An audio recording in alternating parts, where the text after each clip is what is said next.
أعوذ بالله من الشيطان الرجيم. بسم الله الرحمن الرحيم. الحمد لله رب العالمين، والصلاة والسلام على أشرف الأنبياء والمرسلين وآله الطيبين الطاهرين المعصومين المنتجبين، ولعنة الله على أعدائهم أجمعين من الآن إلى قيام يوم الدين. بسم الله الرحمن الرحيم. وجعلناهم أئمة يهدون بأمرنا فأوحينا إليهم فعل الخيرات وإقام الصلاة وإيتاء الزكاة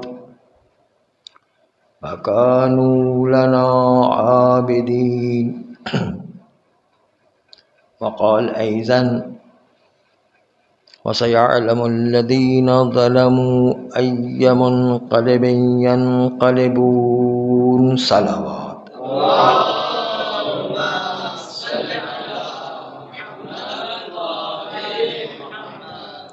اعزائي المحترم و بزرگان عزیز، یہ ایام وہ ایام چل رہے ہیں جس میں عام طور پر علماء مختار نامے کو بیان کرتے ہیں. جس مختار نامے کو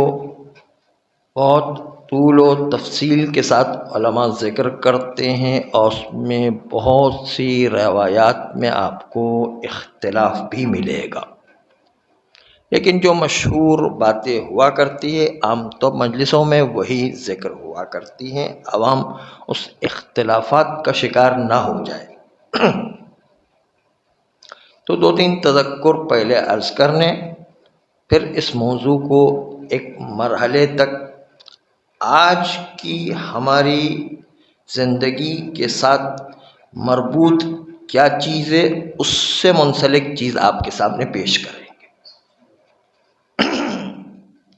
سب سے پہلی بات تو یہ یاد رکھیے گا کہ آپ نے مختار نامے کو، جو ٹیلی ویژن میں جو ایرانی مختار نامہ آتا ہے، وہ خالصتاً گاڑھی تاریخ ہے جس میں دو مصلحتوں کو شامل کر کے ایرانی فلم بنائی گئی ہے. ایک شیعہ سنی اتحاد کو برقرار رکھنا ہے، دوسرا ایرانیوں کی اپنی کچھ خاص مصلحتیں ہوتی ہیں. چنانچہ ان دونوں کی مصلحت کے باوجود جب یہ مختار نامہ دکھایا جا رہا تھا تو اس وقت بڑا ہنگامہ بھی پیش آیا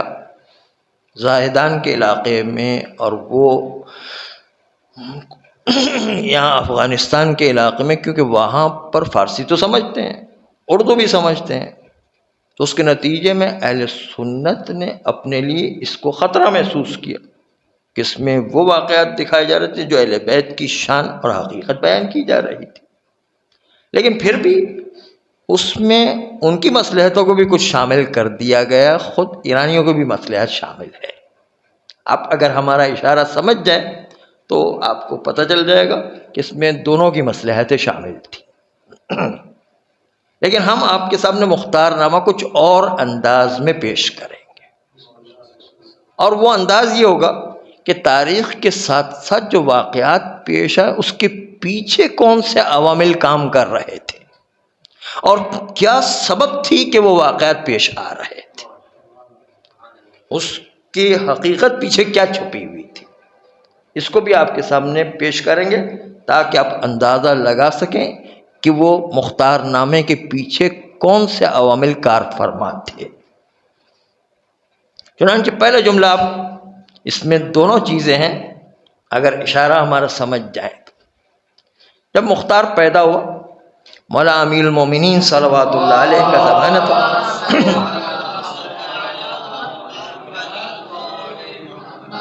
تو مختار کو مولا امیر المومنین کے پاس لایا گیا۔ مولا امیر المومنین علیہ السلام نے ان کو گود میں لیا مختار کو۔ یہ چیزیں وہاں مختار نامہ میں نہیں ملے گی، لیکن وہ ہم آپ کو شروع سے لے کر کے چل رہے ہیں۔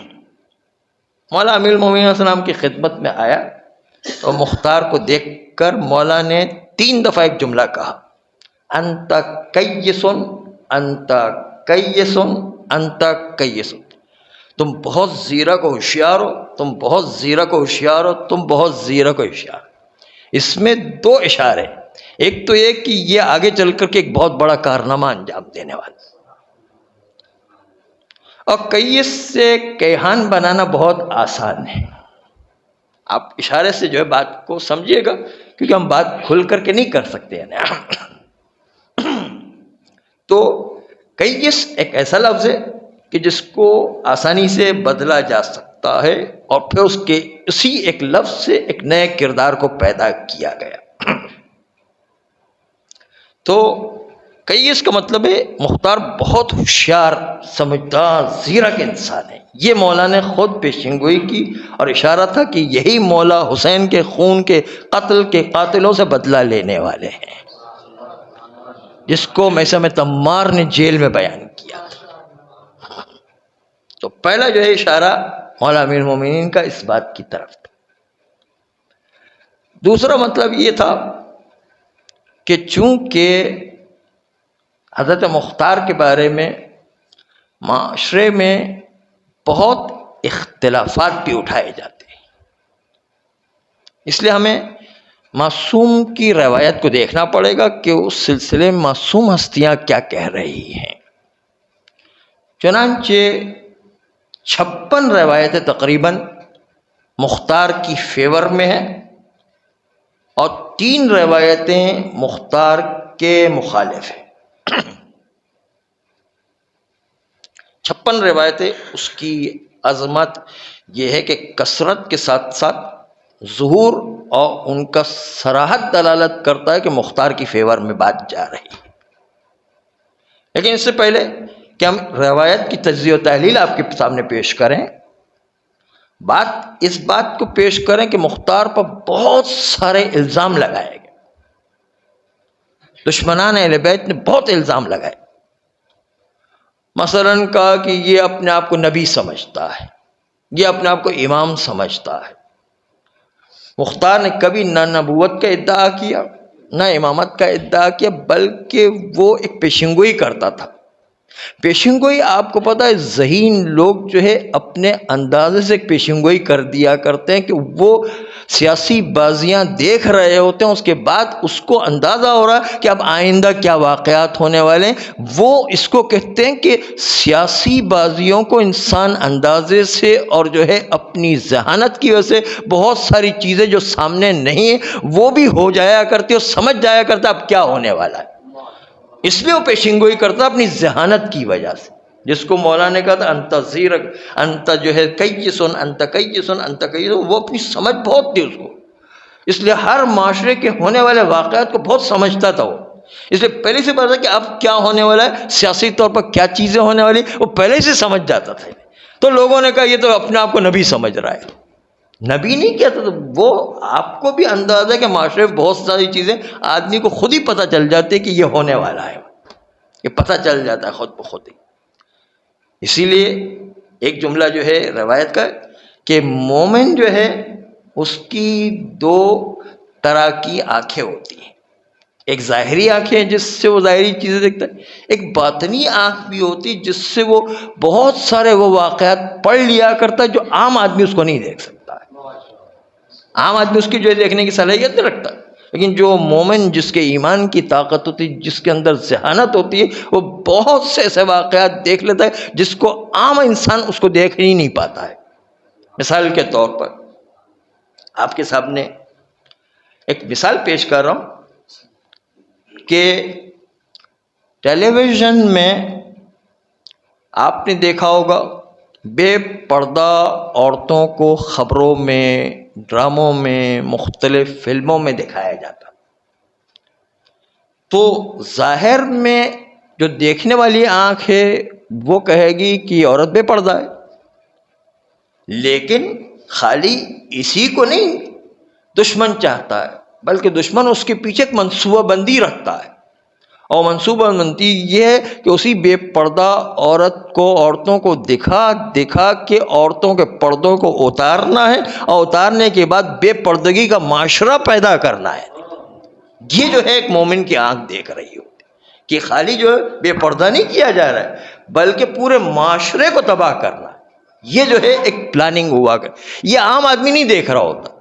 لیکن جو ذہین آدمی ہے اس کو پتا ہے کہ اس کے پیچھے جو ہے کتنی بڑی پلاننگ چل رہی ہے کہ ہمارے معاشرے کی عورتوں کو بے پردہ بنانا ہے۔ اس لیے کہ جب ایسی عورتوں کو بہترین خوبصورت لباس میں دکھایا جائے گا، بہترین کھانوں کے ساتھ دکھایا جائے گا، بہترین باتوں کے ساتھ دکھایا جائے گا، بہترین مکانات کے ساتھ بڑی نورانی ہستیاں دکھائی جائیں گے، بڑی تعریف ہو رہی ہے، تو ہر گھر میں بیٹھنے والی عورت کہے گی کہ ہمیں بھی ایسے ہی بننا چاہیے۔ ہم کیوں گھر میں بیٹھے پردے کے اندر پیچھے جو ہے اتنے پیچھے رہ گئے کہ پردے نے جو ہمیں جو بالکل گرا کر کے رکھ دیا، ہمیں جو ہے باہر نکلنا چاہیے، ہمیں جو ہے اسی عورتوں کی طرح ہیروئن کی طرح بن کر کے رہنا چاہیے۔ بلکہ جو ہے بعض جگہ تو میں نے ٹیلی ویژن پر سنا کہ وہ آ کر کے بے پردہ عورتیں کہتی کہ ہم جو ہے کل سے تفسیر قرآن جو ہے آپ کے سامنے اس کا درس پیش کریں گے۔ یہ تو ہوتا ہے نہیں، جب جو ہے ان عورتوں کو سامنے لائے تو ہر قسم کی چیزیں آپ کے سامنے آ جائیں گی۔ تو یہ ظاہری بات ہے کہ انسان جو ہے بے پردہ دیکھ رہا ہے، لیکن اس کے پیچھے پوری منصوبہ بندی ہوتی ہے کہ اس معاشرے کی عورتوں کو ذلیل و رسوا کر کے سب کو آزاد کروانا ہے، اور سب کو جو ہے اس عورتوں میں اتنی عقل نہیں ہوتی کہ وہ ساری چیزیں سمجھ جائیں۔ کچھ عورتیں ہوشیار ہوتی ہیں، لیکن ہر عورت ایسی ہوشیار نہیں ہوتی۔ بے پردگی کو اچھا دیکھ کر کے کہتے کہ ہمیں بھی شوہروں سے بھی جو ہے بڑی مغز ماری کرتی ہیں، اور جو ہے بیٹیاں ہیں تو اپنے باپ سے مغز ماری کرتی ہیں، اور اگر بہن ہے تو بھائی سے مغز ماری کرتی ہے، ماں باپ سے مغز ماری کرے گے، اور کہے گا ہمیں بھی اسی طریقے کی جو ہے وہ خصوصیات، ہمیں ایسی آسائشیں فراہم کرو انہیں، ورنہ تو جو ہم احتجاج کریں گے، ہم جو آپ کی مخالفت میں جو بات کریں گے، اور باقاعدہ لڑتی بھی ہیں۔ آپ شوہردار افراد تو خوب جانتے ہیں کہ کس طریقے سے بیویوں سے جو ہے سروکار رہا کرتا ہے۔ یہ سارا نقشہ، یہ پروپیگنڈا میڈیا کا کمال ہوتا ہے کہ یہ ساری چیزیں جو ہے ہمارے سامنے ہوا کرتی ہیں۔ آج کل تو چونکہ میڈیا گاؤں بھی پہنچ گیا، تو گاؤں میں بھی یہ مصیبتیں پیدا ہو گئی ہیں، پہلے وہ مصیبتیں نہیں تھیں جو آج ہمارے زمانے میں آ گئی ہیں۔ تو مومن کی دو آنکھیں ہوتی، ایک آنکھ سے ظاہری طور پر دیکھا کرتا ہے، دوسری آنکھ سے باطنی کیا چیزیں ہونے والی، کیا واقعات ہونا، اس کے پیچھے کے واقعات کو دیکھ لیا۔ تو مختار میں یہ صلاحیت بہت زیادہ تھی، وہ پیچھے کی صلاحیتیں دیکھ لیا کرتا تھا، اور اس کے نتیجے اس کو پتہ چل جاتا کہ پیچھے جو ہے اس کے بعد کیا واقعات ہونے والے ہیں۔ تو مختار کی بڑی خصوصیت، اس لیے پہلے سے بتا دیا کرتا تھا، اور لوگ سمجھتے کہ مختار نے نبوت کا دعویٰ کر لیا، جبکہ مختار نے نبوت کا دعویٰ نہیں کیا کبھی بھی، بلکہ وہ اپنی پیشین گوئی کرتا تھا، اپنی ذہانت کی بنیاد پر، اپنی ہوشیاری کی بنیاد پر، وہ دیکھ لینے کی بنیاد پر۔ اس کے ایمان میں طاقت تھی، اس کے اندر ذہانت میں اتنی طاقت تھی، اپنی ہوشیاری اتنے زیادہ تھی کہ مولا امیر المومنین صلوات اللہ علیہ نے انت قیسن انت قیسن انت قیسن کہا۔ کہ اتنا ہوشیار جب مولا نے کہہ دیا تو ظاہر اس میں ذہانت تھی، اتنی دور کی باتیں وہ پڑھ لیا کرتا تھا۔ تو پہلی بات تو یہ ہے کہ اس نے کوئی نبوت کا ادعا نہیں کیا تھا، ہمیشہ مولا امام سجاد علیہ السلام کے تابع چلا۔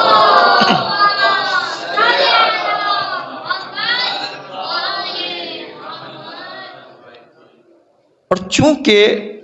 کیسانیہ ایک فرقہ ہے کہ جو محمد ابن حنفیہ کی اتباع کرتا ہے، کیسانیہ ایک فرقہ ہے۔ کیسانیہ وہ گیس سے بہت قریب ہے،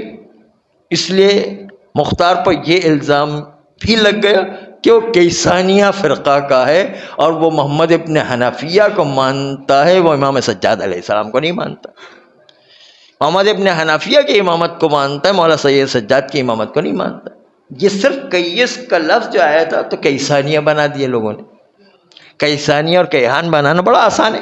چنانچہ یہ دونوں جو ایک ہی لفظ سے دو معنی نکالے گئے ہیں، ایک کیہان اور دوسرا کیسانیہ۔ کیسانیہ کے ذریعے سے محمد ابن حنفیہ جو ہے اس کی اتباع کرنے والا الزام لگایا گیا، جبکہ جو ہے آغا مختار جو ہے وہ کسی طریقے سے محمد ابن حنفیہ کی امامت کو نہیں مانتے تھے، بلکہ مولا سید سجاد کی امامت کو مانتے۔ مولا سید سجاد نے ایک دفعہ محمد حنفیہ کے پاس بھیجا تو محمد ابن حنفیہ کے پاس آئے تھے، وہ مولا سید سجاد کا حکم تھا، اس لیے جو ہے محمد ابن حنفیہ کے پاس آئے تھے، ورنہ جو ہے ذاتی طور پر تو مولا سید سجاد کے پاس وہ گئے تھے۔ بس اس لیے جو ہے ہمیشہ مولا سید سجاد کو یاد کیا، ان کے لیے تحفے تحائف بھیجے، ان کو ہمیشہ پیغامات دیے، ان کے حکم کی اتباع کی، اور جو ہے ہمیشہ مولا سید سجاد کتابیں چلا کرتے تھے۔ تو ایک نقطہ تو آپ کے سامنے یہ آ گیا کہ لفظ کو بدل کر کے کیا کیا الزامات لگائے جاتے ہیں اور کس کس طریقے سے تاریخوں کو تبدیل کیا جاتا ہے۔ اس کے ذیل میں آپ کے سامنے میں وہ صراحتاً نہیں کہنا چاہتا ہوں، آپ ان اشاروں کو بھی سمجھ جائیے کہ کس طرح تبدیلی واقع ہوا کرتی ہے۔ ایک صاحب نے جو ہے نجران کے عیسائی کو تبدیل کر کے انہوں نے بنا دیے نائجیریا، تو نجران کہاں اور نائجیریا افریقہ کہاں، وہاں عیسائی اور نائجیریا جو ہے کہاں؟ تو یہ تبدیلی جو ہے لفظ ملتے جلتے ہوتے تو ایک دوسرے سے ملا کر کے جو ہے تبدیل کر دیا کرتے ہیں۔ وہ تو تاریخ اتنا عرصہ جو ہے تبدیل ہو چکا ہے، اتنا عرصہ گزر چکا ہے، تو تاریخ میں بڑی جلدی ٹوسٹ لانے میں آسانی ہو جاتی ہے۔ دوسری طرف سے جناب مختار کے خلاف تین جو روایتیں ہیں اس کا ظہور مخالف میں نکلتا، لیکن اگر اس کو بھی غور سے دیکھا جائے تو وہ بھی اصل میں مختار کی فیور میں، لیکن چونکہ غور سے نہیں دیکھا گیا،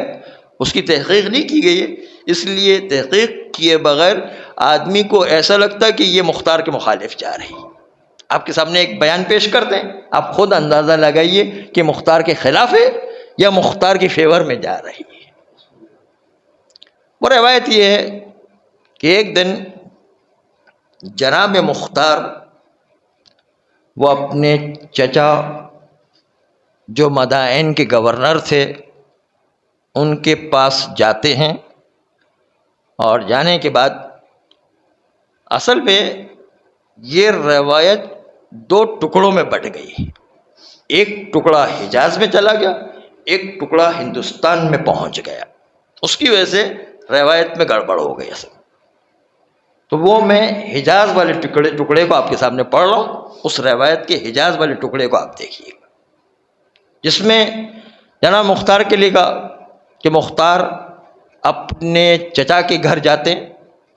اور مختار چونکہ چچا کے بہت قریب تھا، اس لیے مختار نے اپنے چچا سے کہا کہ چچا جان دیکھیے کہ لوگ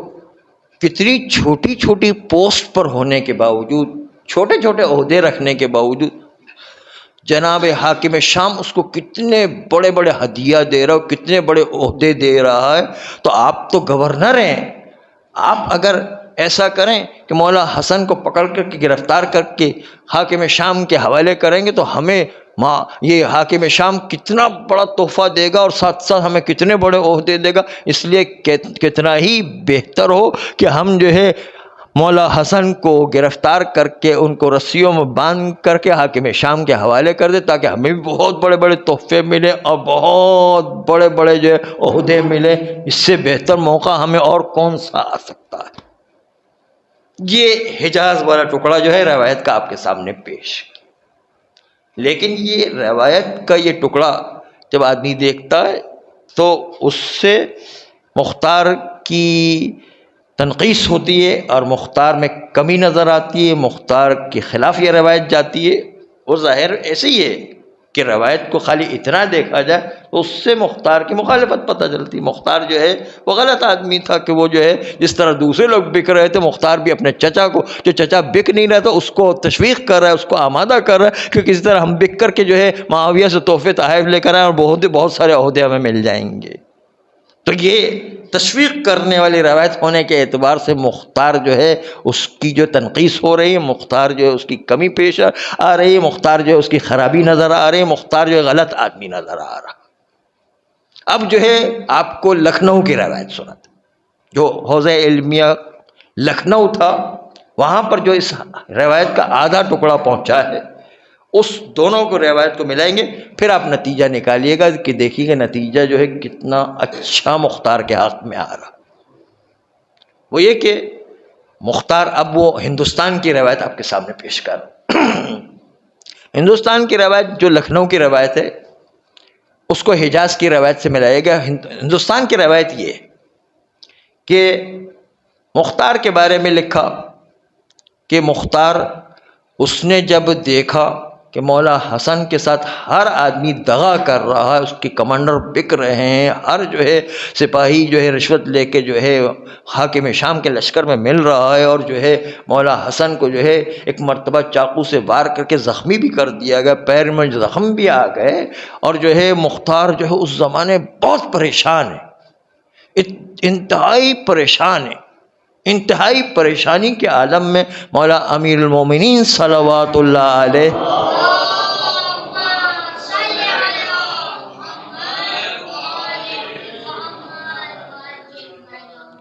ان کے ایک بہت بوڑھے صحابی جو مولا کے دور کے تھے، وہ اس زمانے میں زندگی کیا کرتے تھے کوفہ میں. تو مختار جو ہے بہت پریشان تھا، اس کی سمجھ میں نہیں آ رہا تھا کیا کرے. تو ایک مرتبہ اس کے ذہن میں اس کے دوست نے ایک مشورہ دیا کہ جا کر کے جو ہے مولا امیر المومنین کے صحابی سے پوچھا جائے، ان سے مشورہ لیا جائے کہ اس وقت کیا کیا جائے. چنانچہ مختار مولا امیر المومنین کے اس صحابی کے پاس جاتے ہیں، نام میرے ذہن سے اس وقت اتر گیا، اس کا نام بھی تاریخ میں ذکر ہے. اس کے پاس جاتے ہیں اور جانے کے بعد ان سے پوچھتے ہیں کہ آپ بتائیے کہ ایسے دور میں کہ جب مولا حسن کو ہر ایک دھوکہ دے رہا ہے، ہر ایک فریب کر رہا ہے، ہر ایک جو ہے مولا حسن کے ساتھ دغا کر رہا ہے، اور مولا حسن کو اتنا دھوکہ دے کر کے جو ہے ان کے لشکر کو پامال کر دیا. ان کے لشکر کو پامال کرنے کے لیے مولا حسن پر بھی اتنا حملہ ہو گیا کہ ان کو چاقو کا وار ہونے کے نتیجے کے اندر جو ہے ان کے پاؤں پیر میں جو ہے زخم بھی آ گیا ہے. تو اب ہمیں کیا کرنا چاہیے؟ یہ مشورہ مولا امیر المومنین علیہ السلام کے صحابی سے پوچھا. ایک مرتبہ صحابی نے کہا اس کا حل تو بہت آسان ہے، اس لیے کہ آپ یہ پوچھ رہے ہو کہ یہ سب لوگ دغا کریں، میرا چچا بھی دغا باز ہے کہ نہیں ہے. اگر آپ کو یہ پہچاننا ہے کہ آپ کا چچا دغا باز ہے کہ نہیں ہے، وہ ایسا نہ ہو کہ باقی اور سرداروں کی طرح آپ کا چچا بھی دغا باز نکل آئے. اس کو چیک کرنا ہے تو چیک کرنے کا طریقہ بہت آسان ہے، اور وہ طریقہ یہ ہے کہ جاؤ تم اپنے چچا کے پاس، اور جانے کے بعد ان سے کہو کہ جو ہے مختار جو ہے یہ آ کر کہے، جا کر کے تم کہو کہ ہم بھی جو ہے امام حسن کو گرفتار کر کے جو ہے حاکم شام کے حوالے کر دیں. لوگ جو ہے اتنے چھوٹے چھوٹے عہدے میں اتنے ہدیے اور اتنے تحفے تحائف اور ان کو اتنے لاکھوں درہم مل رہے ہیں، تو ہمیں بھی جو ہے ہم تو بڑا عہدہ رکھتے ہیں، ہمیں بہت زیادہ رقم بھی ملے گی اور بہت بڑے بڑے عہدے بھی ملیں گے، اس سے زیادہ ہمیں اور کون سا بہترین موقع آنے والا ہے. تم یہ کہہ کر اپنے چچا کو دیکھو، پتہ چل جائے گا. اگر تمہارا چچا تم سے ہم آہنگ ہو گیا تو اس کا مطلب جو ہے حاکم شام سے جا کے مل گیا، اور اگر جو ہم آہنگ نہیں ہوا تو اس کا مطلب سمجھو کہ تمہارا چچا سچا ہے اور جو ہے امام حسن کی صحیح معنوں میں حفاظت کرے گا. اب اس ہندوستان کی روایت کو ملائیں حجاز کی روایت سے، سعودی عرب کی روایت سے ملائیں. تو اب دونوں کی روایت کو ملانے کے بعد کیا مختار غلط آدمی تھا؟ مختار تو اس سے بہتر اور کیا آدمی ہوگا. وہ تو اتنی امام حسن کی فکر میں تھا کہ کس طرح جو ہے مولا حسن کو بچایا جائے، اس لیے اپنے چچا کی آزمائش کر رہا تھا. وہ اس کو پوچھنا چاہتا تھا کہ اب چچا جو ہے اس سے کہا کہ گرفتار کر کے حاکم شام کے حوالے کر دے. تو چچا نے جو ہے ایک مرتبہ مختار کے چہرے پر تھوک دیا اور کہا کہ مجھے شرم آتی ہے کہ تو میرے بھائی کا بیٹا دھکے مار کر جو ہے مختار کو، یہ جو ہے وہاں نہیں دکھایا گیا، دھکے مار کر مختار کو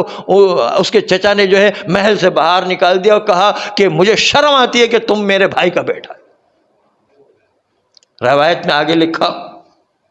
کہ مختار باہر نکلے، باہر نکلنے کے بعد مختار سجدے شکر میں جھک گیا، اور جھکنے کے بعد کہا پروردگارہ تیرا شکر ہے کہ کم از کم میرا چچا بکا ہوا نہیں۔ اور اس نے جو ہے اتنے غصے میں آ کے مجھے جو ہے اپنے محل سے باہر نکال دی، خالی جو ہے آزمائش کی بات تھی نا، اور جو ہے مختار کو پتہ چل گیا کہ اس کا چچا وفادار ہے، اور دھکا دے کر مختار کو باہر نکال دی۔ اس سے اندازہ ہو گیا۔ اسی لیے کبھی کبھی ایک بات یہ بزرگ حضرات کہتے ہیں کہ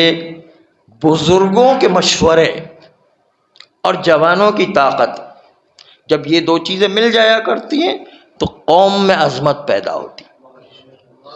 اور اگر جو ہے جوان خود سر ہو جائے، بزرگوں کی بات نہ مانے، تو اس کے نتیجے میں ایسے نقصانات پیش آتے ہیں کہ جو جوش میں کام کرنے کے نتیجے بغیر ہوش کے کام کرتے ہیں، اس کے اندر اتنے نقصانات پیش آتے کہ وہ قدم نہ اٹھاتے تو وہ بہتر تھا۔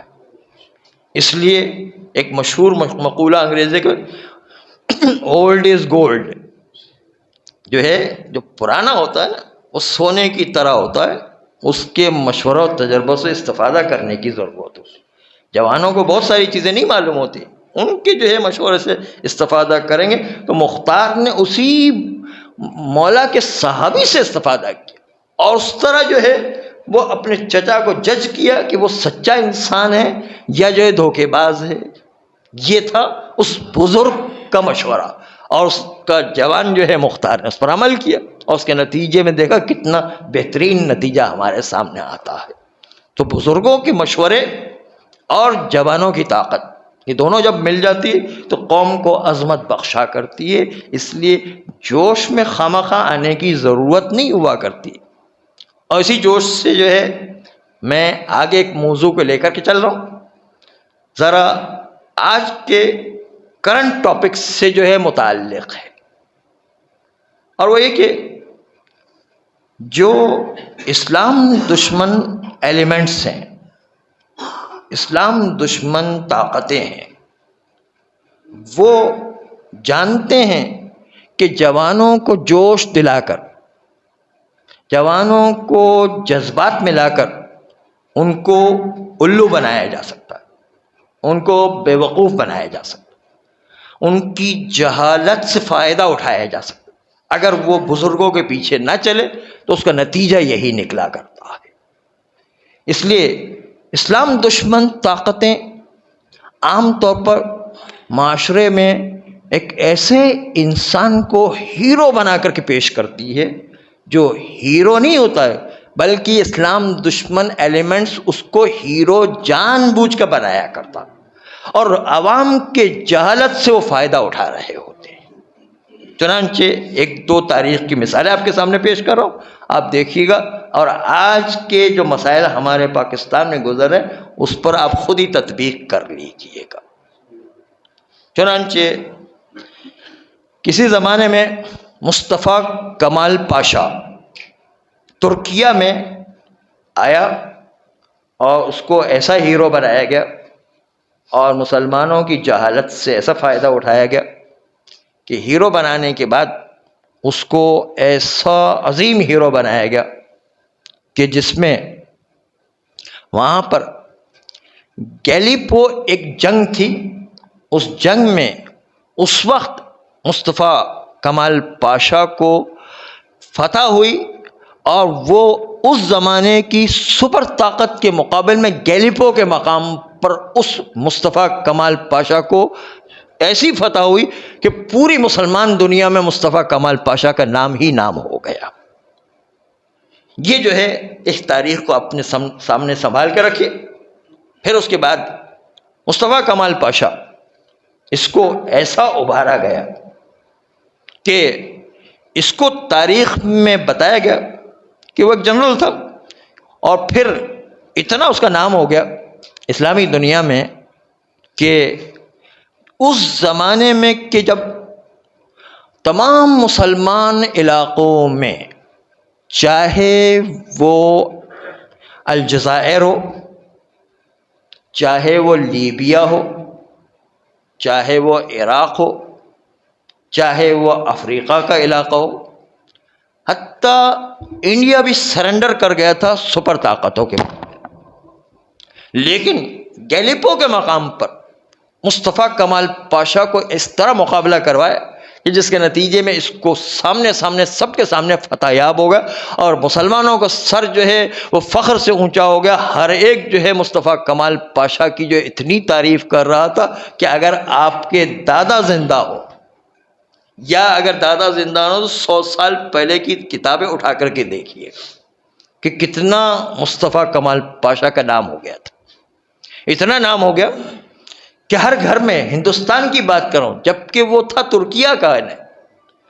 ترکیہ میں جو ہے یہ بات نہیں پتا، میں خود ہندوستان کی بات کر رہا ہوں کہ ہندوستان کے ہر گھر میں، جبکہ ابھی تک فوٹوگرافی اتنی جو ہے اچھی تصویریں نہیں آیا کرتی، اتنا جو ہے چھاپ خانے اتنے اچھے نہیں تھے، لیکن اس کے باوجود جو ہے ہر گھر کے اندر مسلمانوں کے وہاں پر جو ہے مصطفیٰ کمال پاشا کی تصویریں تھیں۔ آپ اپنے دادا اور ان کے زمانے کا واقعہ پوچھ لیجیے گا، 100 سال پہلے کی بات، تو آپ جو ہے دیکھیے مصطفیٰ کمال پاشا نے ایک جگہ سپر طاقت کو شکست دے دی۔ اس کا نتیجہ یہ ہوا کہ مسلمان جو ہے اتنے ابھر گئے اور اتنا فخر کرنے لگے، اور پھر جب یہی شخص جو اتنا ابھارا گیا، اس کو جب آپ دیکھیے کہ ہر جگہ مسلمانوں کو شکست ہو رہی ہے، 50 25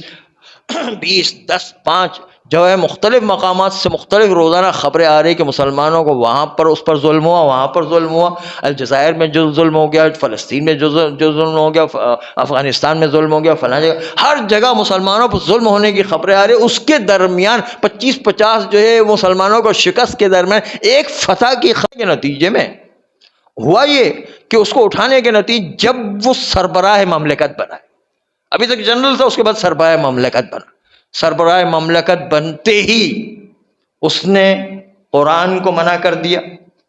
اس نے اذان کو منع کر دیا،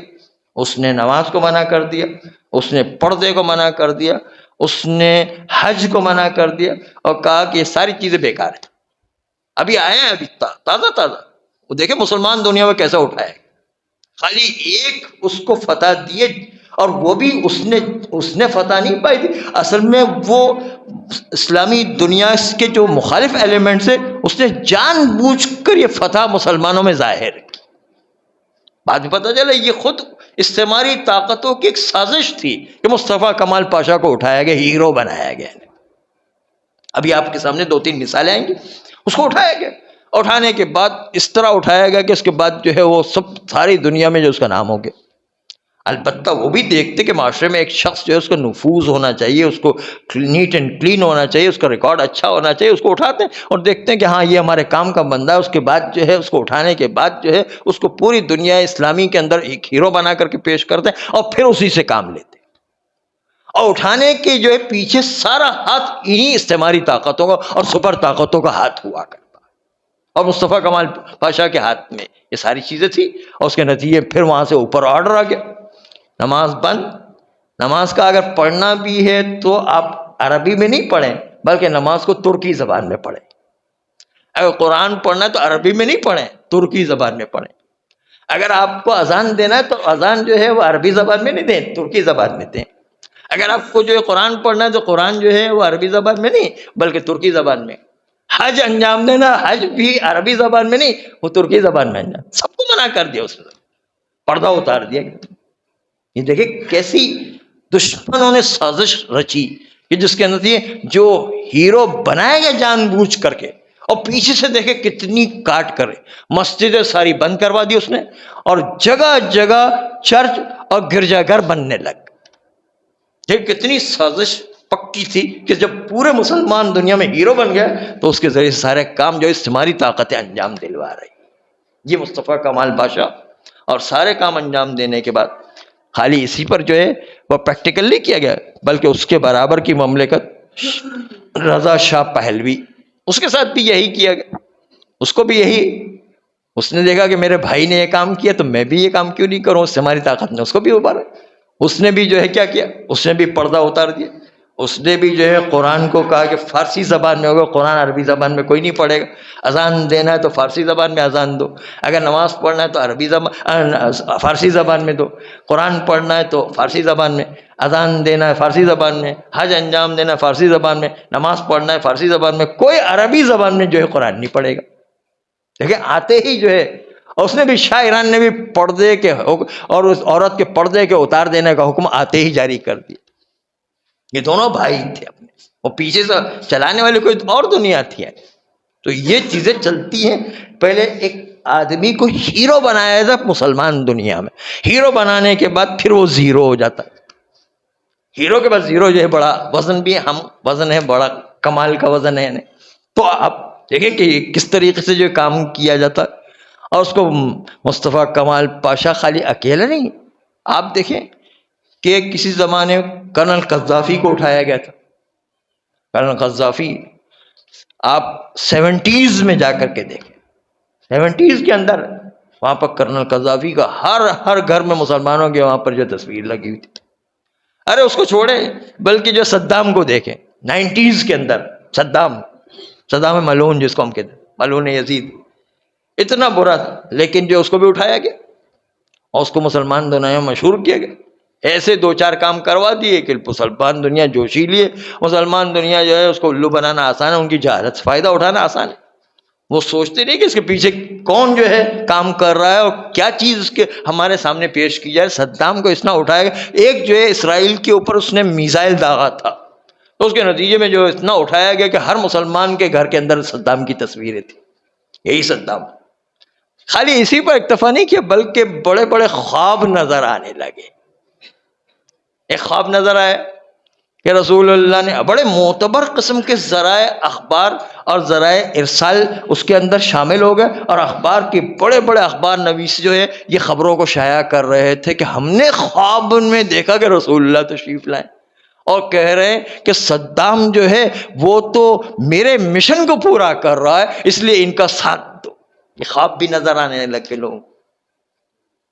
اور امیر المومنین کا جو ہے بھائی یہ پیدا ہوا، اس کا نام جو ہے حسین رکھا گیا، اس لیے کہ یہ مولا حسین کے مشن کو پورا کر رہا ہے۔ کسی نے جو خواب میں دیکھا کہ مولا حسین آئے، اور مولا حسین نے جو کہا کہ ہاں یہ جو ہے میرا ہم نام ہے، اور جس وجہ سے میں نے جو ہے وہ امر معروف نہی عن منکر کا کام کیا تھا، یہ بھی جو ہے میرے مشن کو زندہ کر رہا ہے اور میرے ہی طرح جو ہے تبلیغ کر رہا ہے۔ مختلف جو خواب آنے لگے لوگ، کوئی رسول اللہ کے حوالے سے، کوئی مولا علی کے حوالے سے، کوئی مولا حسین کے حوالے سے، جس کا بھی نام اعتبار رکھتا ہے وہ نام جو ہے پیدا ہونے لگے۔ تو آپ دیکھیں کس طرح آدمی کو چڑھایا جاتا ہے، کس طرح آدمی کو بنایا ہے۔ ہیرو کس طرح بنا ہے؟ ہیرو اصل میں ہوتا ہے زیرو، لیکن معاشرے کے سامنے معاشرے کی جہالت سے فائدہ اٹھا۔ لوگ کہتے بھائی ہمیں تو نہیں پتا ہے، ہم تو جاہل ہیں۔ تو یہی تو اسلام نے کہا کہ جاہل نہیں رہو، تمہاری جہالت سے، چھوٹی چھوٹی جہالتوں سے شرعی مسائل نہ جاننے، انسان جو ہے گناہوں میں صبر،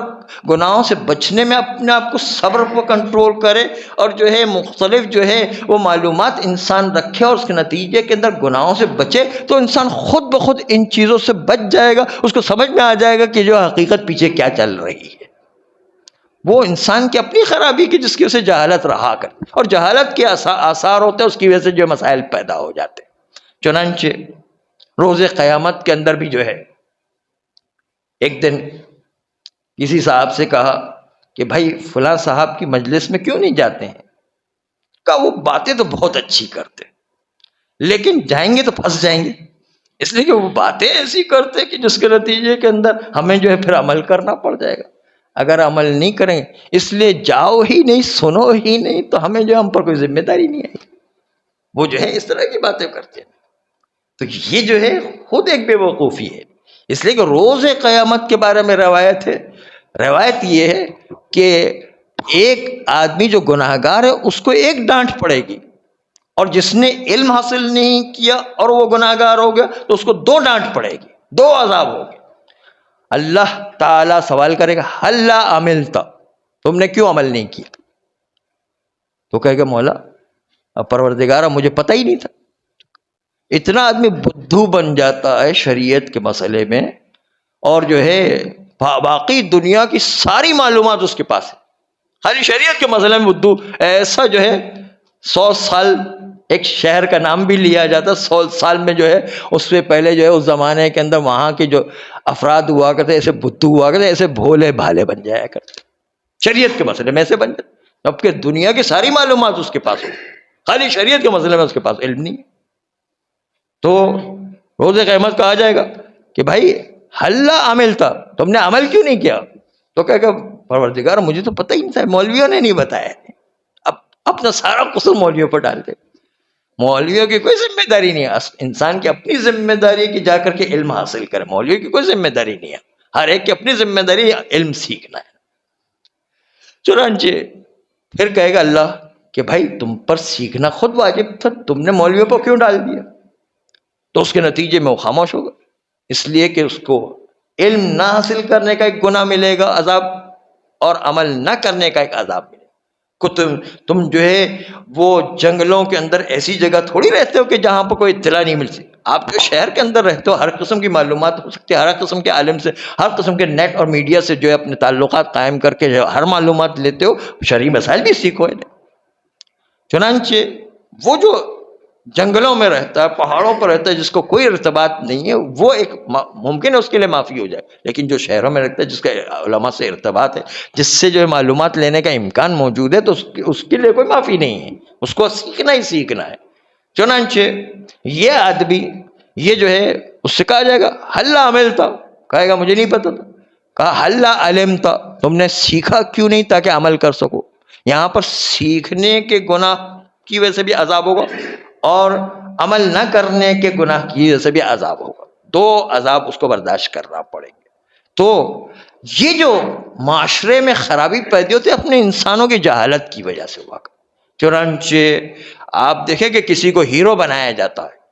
وہ جہالت کی وجہ سے، ہماری جہالت سے فائدہ اٹھایا جاتا ہے، اور اس کے نتیجے میں جب مصطفیٰ کمال پاشا کو انہوں نے ہیرو بنا دیا، تو وہ ہیرو بنانے کے مسلم دنیا کے اندر ساری جو برائیاں، مسجدیں بند، چرچ کو جو ہے جگہ جگہ تعمیر کیا جا رہا ہے، قرآن پڑھنا بند، نماز بند، اذانیں بند، اور حج بند، نماز بند، ہر چیز کو بند کروا دیا، پردے کو بھی جو اتروا دیا۔ تو آپ دیکھیں کتنے اہم کام کو اس نے بالکل آتے ہی، پہلے اس کو ہیرو بنایا گیا، اور آتے ہی دیکھیں اسلامی دنیا میں کیسی خرابیاں پیدا کی اور کتنے نقصانات وجود میں آئے۔ صدام کو بھی آپ دیکھیں اس کو جو ہے ہیرو بنا کر کے پوری دنیا میں پیش کیا، اس نے جو ہے ایک اسرائیل پر میزائل مانا، اس کے نتیجے کے اندر ہر گھر کے اندر صدام کو ووٹ، خاص طور پر جو ہے برادران اہل سنت جو ہے وہ تو بہت خوش ہو رہے تھے، لیکن بعد میں دیکھا اس کا کردار کیسا ہے، صدام ملعون یزید بن گیا ہوتا۔ تو یہ ہوتا، اس طرح آپ اپنے معاشرے میں بھی دیکھیں کوئی ایسی شخصیت کہ جو مصائب دیکھ کر اور مصیبتیں دیکھ کر اور اس کو لوگ ہیرو بنا رہے ہیں،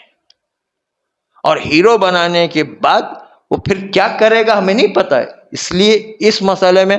آپ سے ہم یہ نہیں کہہ رہے کہ آپ اس کو برا بھلا کہیں، آپ جو ہے اس سے یہ بھی نہیں کریں کہ اس کی تائید کریں، بلکہ درمیان میں ویٹ اینڈ سی، آپ جو ہے انتظار کریں اور دیکھتے رہیں کہ وہ کس طریقے کام اچھا کام انجام دے رہے تو اچھی بات ہے، نہیں اچھا کام کرے تو اس کی کیسے ہم تائید کریں۔ اس لیے بے وقوف نہیں بن جائیں، ایسے مورد میں جہاں پر نہیں پتا ہے خاموش رہنا بہتر ہے، اور دیکھیں کہ کیا وہ آگے کرشمہ دکھاتا ہے۔ اس لیے اس کے پیچھے جو پڑ جانا اور جو ہے پتہ چلا وہی شیعت کی جڑ کاٹ رہا ہے، اس کے لیے بہت ہوشیار ہو کر کے انسان کو زندگی گزارنے کی ضرورت ہوا۔ آئیے اس سلسلے میں ایک نسخہ جو ہے ہمارے مختار نامہ میں آپ کو ملے گا۔ مختار جاتا ہے ابراہیم ابن مالک اشتر کے پاس، اصل شخصیت مختار نامے میں اور قاتلین حسین سے بدلہ لینے میں اسی ابراہیم ابن مالک اشتر کا کردار ہے۔ مختار سے بھی زیادہ کوفہ میں ابراہیم ابن مالک اشتر کا اثر تھا، اپنے باپ کی وجہ سے بھی، اور خود بھی بہت شجاع تھا، اور اس کا پورا قبیلہ جو ہے کوفہ میں رہا کرتا۔ مختار کا کوئی قبیلہ نہیں تھا، مختار تو جو ہے وہ عرب کے علاقے اور حجاز کے علاقے میں رہا کرتا تھا، مختار جو ہے وہ عرب کے علاقے میں، کوفہ کے علاقے کے سے تعلق نہیں تھا اس کا، اور جو ہے اس لیے وہ حجاز سے تعلق رکھتا تھا اور وہاں طائف سے، مختار طائف کے علاقے سے تعلق رکھتا تھا، اور یہ جو ہے وہ ابراہیم ابن مالک اشتر وہ کوفہ سے تعلق رکھتا تھا، اور پورا اس کا قبیلہ ہوا تھا، باپ اس کا نام بھی بہت مشہور تھا، اشتر کا نام جو ہے مالک اشتر کا نام بہت مشہور تھا، اس کی جہت سے بھی اور ساتھ ساتھ قبیلہ ہونے کی جہت سے بھی، اور ساتھ ساتھ جو ہے وہ خود ابراہیم ابن مالک اشتر بہت بہادر انسان تھا، اور اس کی بڑی اہمیت تھی کوفہ کے اندر۔ چنانچہ یہ بہت اہم آدمی تھا، چنانچہ مختار اس کی ابراہیم ابن مالک اشتر سے ملاقات ہوتی، اسی میں وہ راز آپ کے سامنے پیش کر کہ جہالت سے کام نہیں لینا ہے، علم اور ہوشیاری سے کام لینا ہے، بے وقوف نہیں بن جانا ہے معاشرے کے اندر، ایسا نہ ہو کہ جو غلط آدمی ہے اس کی ہم تائید کر بیٹھے، اس لیے سوچ سمجھ کے انسان کو قدم اٹھانے کی ضرورت ہوتی۔ چنانچہ اسی واقعے میں دیکھیں، مالک اشتر کے پاس جاتا ہے، اور کیا نام ابراہیم ابن مالک اشتر کے پاس جو ہے مختار جاتا ہے، اور جانے کے بعد ابراہیم سے کہا کہ میں قاتلین حسین سے بدلہ لینا چاہتا ہوں، تم میرا ساتھ دو۔ تو ابراہیم کا جواب سنے، ابراہیم کا جواب بڑا مضبوط۔ ابراہیم نے کہا یہ تو میرے دل کی گہرائی میں تمنا ہے کہ کاش مجھے کوئی موقع مل جائے کہ میں قاتلین حسین سے بدلہ لے سکوں، یہ تو میری دل کی گہرائی میں تمنا موجود۔ اور جب سے کربلا کا واقعہ پیش آیا، میں نے کبھی سکون کے ساتھ کھانا نہیں کھایا، سکون کے ساتھ کبھی نیند نہیں کر سکا ہوں، بس ہر وقت یہ بے چینی رہتی ہے کہ میں اس میں کس طرح قاتلین حسین سے بدلہ لے سکتا ہوں۔ لیکن اتنی تمنا ہونے کے باوجود مختار کو کہا کہ آپ کا مشن بہت اچھا ہے، جو میرے دل کی تمنا ہے، لیکن پھر بھی میں آپ کا ساتھ نہیں دوں گا جب تک کہ مولا سید سجاد آپ کی تائید نہیں کریں گے۔ ایک درود بھیج دیں محمد و آل محمد۔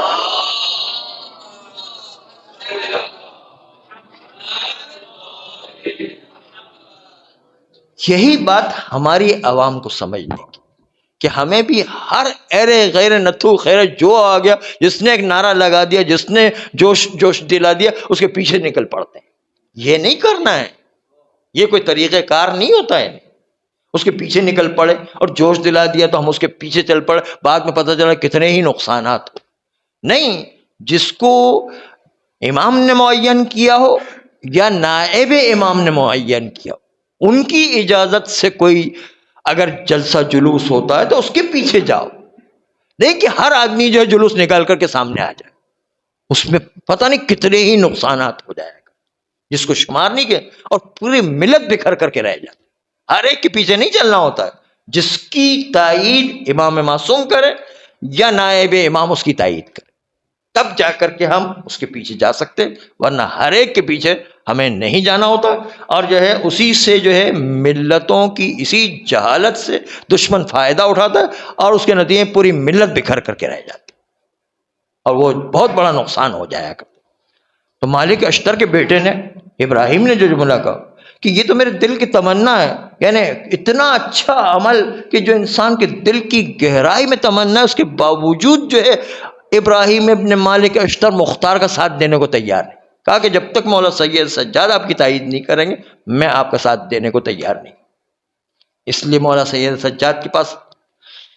ابراہیم ابن مالک اشتر جاتا ہے، اور جانے کے بعد مولا سید سجاد سے پوچھا تو مولا سید سجاد نے کہا کہ دیکھو، ہمارا کام شریعت کی حفاظت کرنا جو روز قیامت تک چلنے والی، اور وہ ہمیشہ کلی فارمولہ، کلی ذمہ داری، اس ذمہ داری کو ہم نبھا رہے ہیں۔ اور قاتلین حسین اور بابا کے جو ہے قاتلوں سے بدلہ لینا یہ ایک جزئی اور زمانی کام ہے، آپ ایسا کرو کہ میرے جو ہے نائب محمد ابن حنفیہ، آپ ان کے پاس چلے جاؤ، اس مسئلے میں محمد ابن حنفیہ سے پوچھو۔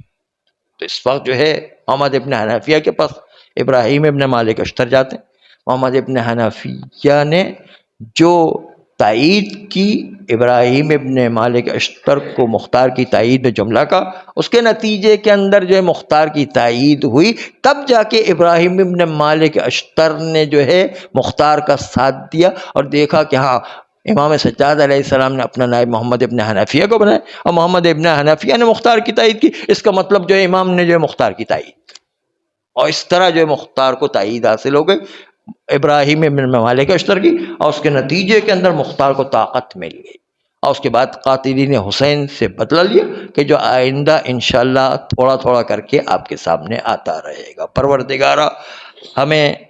محمد و آل محمد کی سیرت پر عمل کرنے کی توفیق عطا فرما،